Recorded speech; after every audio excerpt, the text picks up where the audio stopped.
anyhow. Yeah.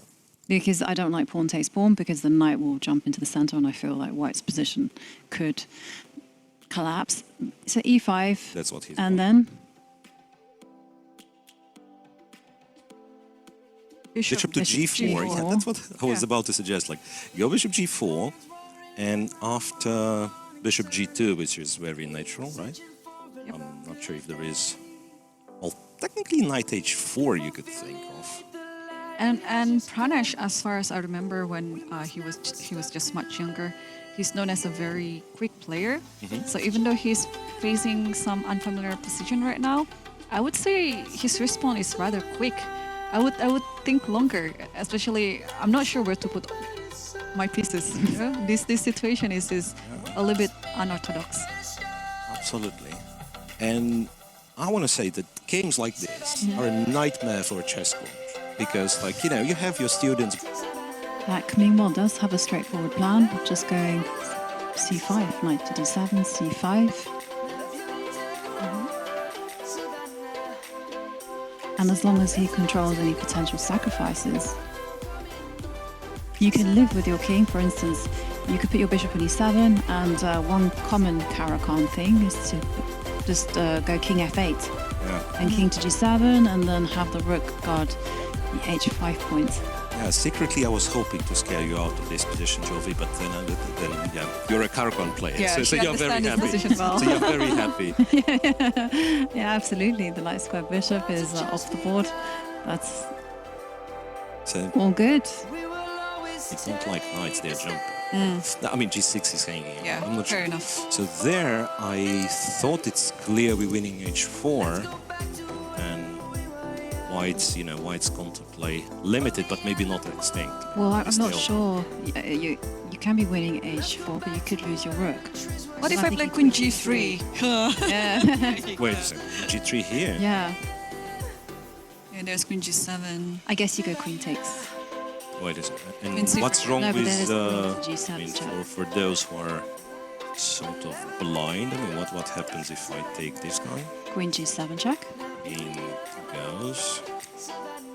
Now you go queen to f8 check. Oh, so we missed that.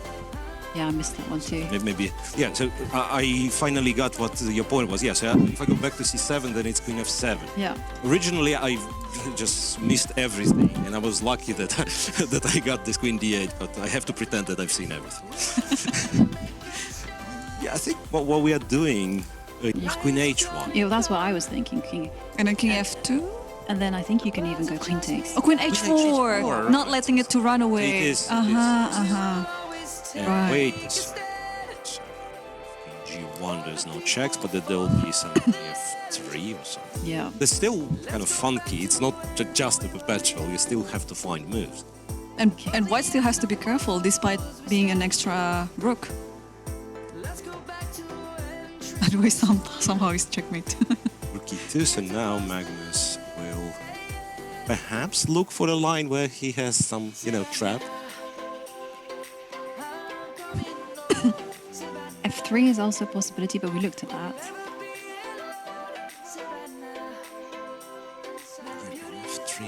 f2, what was the idea? Actually, I did check the computer, and the computer gives this as its top move. Rook e2. After f3, it says white's best idea is to go g6. G6. Yeah. Wow, nice.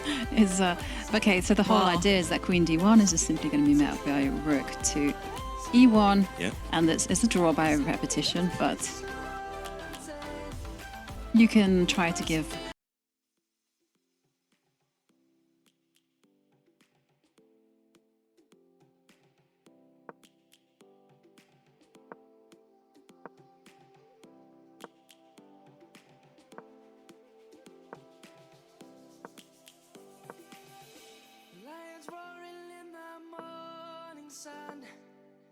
searching for a longer day. People feeling like the light has just come. We must never stop the way. Birds chirping and I hear my name, grasping into a love.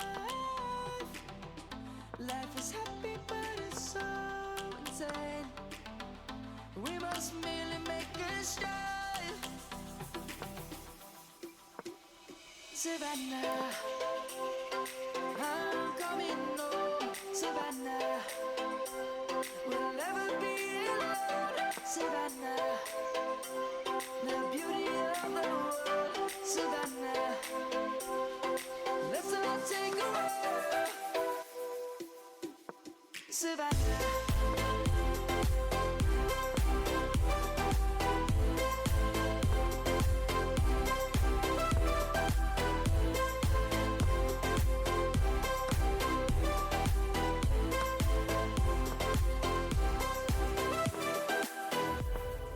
Light is gonna come. The birds have just begun. We will always take a stand for the people, for the land. Let's go back to when we were young. For the animals we stand. Let's go back to when trees were swung. Kids across the land. Savannah, I'm coming home, Savannah. We'll never be alone, Savannah. The beauty of the world, Savannah. Let's all take a walk, Savannah. I'm coming home, Savannah. We'll never be alone, Savannah.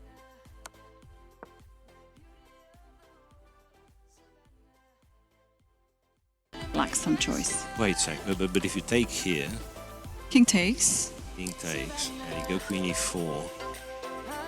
I mean, I understand it's, King f2. it's probably a maybe. draw, but But white has to work it out. Oh, there is a that's what I mean. Yeah. check. There is, I don't see any checkmates. No, checkmate. Just maybe perpetual by force.